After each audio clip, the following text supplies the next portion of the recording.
niin kuin meidän sloganin mukaisestikin, niin luovuus ja läpimeno kuuluu yhteen ja luovuus tarkoittaa siis parempaa läpimenovoimaa ja parempaa tulosta markkinoille, ja se on hyvin keskeisessä roolissa silloin, kun mietitään, mitä asioita saadaan vietyä perille kuluttajien mieliin ja muistiin. Mä tietyllä lailla niin kuin ainakin sieltä luovalta puolelta odottaisin jossain määrin tällaista niin kuin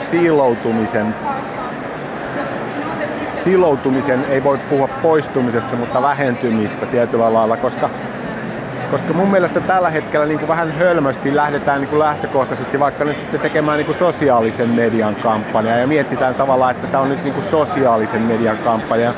Ja sitten tehdään TV- tai radio- tai printtipuolella sitten erikseen printti-, TV- tai radiokampanjoita. Ja kuitenkin vaikka on hyvin yksinkertaisesta asiasta kysymys, niin jotenkin tämä kokonaisuus pitäisi saada paremmin koottua yhteen ja niin kuin yhden sateenvarjon alle niin, että se kokonaisuus oli sitten yhteenlaskettuna enemmän kuin osiensa summa.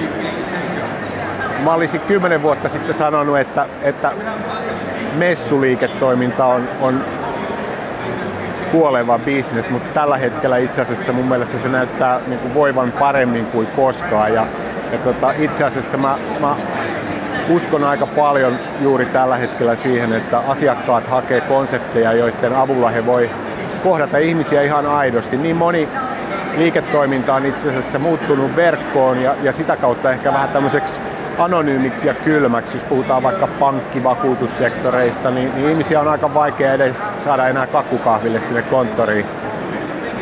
Eli usko siihen, että tämmöisen live-kohtaamisen ja live-tapaamisen niin kuin merkitys kasvaa ja yritykset tulee enenevässä määrin hakemaan sellaisia konsepteja, joissa se on mahdollista. Ja siinäkin oikeastaan niin kuin haastaisin vähän toimijoita, että